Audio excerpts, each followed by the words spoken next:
નમસ્કાર દર્શક મિત્રો, @ગુજરાતમાં આપનું સ્વાગત છે। હાલ તો શિયાળાની ઠંડીએ તેનો અસલ મિજાજ બતાવ્યો હોય તેવી હાડ થીજવતી ઠંડી પડી રહી છે।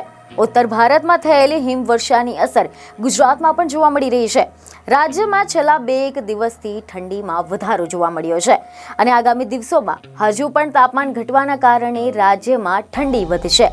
ત્યારે હવે આ બધાની વચ્ચે રાજ્યમાં ઠંડીની સાથે સાથે વાવાઝોડાનું પણ સંકટ જોવા મળી શકે છે।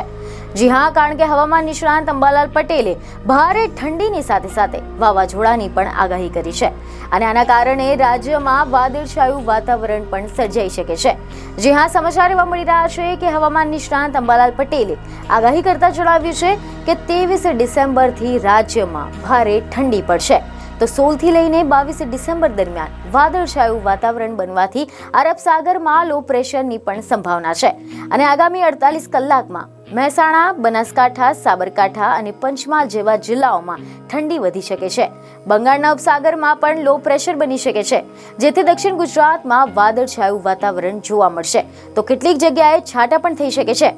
16 થી લઈને 22 ડિસેમ્બર એક સપ્તાહ સુધી વાદળછાયું વાતાવરણ આવતા મહત્તમ તાપમાન ઘટશે અને ઠંડીમાં પણ ઘટાડો જોવા મળી શકે છે।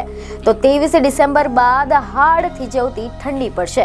તો આ સિવાય એવા રિપોર્ટ મળી રહ્યા છે કે હવામાન વિભાગના લેટેસ્ટ અપડેટ અનુસાર ગત 24 કલાકમાં 7.2 ડિગ્રી તાપમાન સાથે નર્મદા તો 7.6 ડિગ્રી સાથે નલિયા રાજ્યનું સૌથી ઠંડુગાર શહેર બન્યું છે।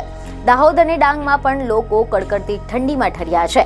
નર્મદામાં ઠંડીનો પારો 7.2 ડિગ્રીએ પહોંચી ગયો હતો, જ્યારે ડીસામાં 10.6 ડિગ્રી, વડોદરામાં 11 ડિગ્રી, રાજકોટમાં 11.8 ડિગ્રી, ગાંધીનગરમાં 12.4 ડિગ્રી, જ્યારે અમદાવાદમાં 13.9 ડિગ્રી તાપમાન નોંધાયું છે અને આગામી 3 દિવસ રાજ્યમાં ઠંડીનું જોર રહેવાનું છે।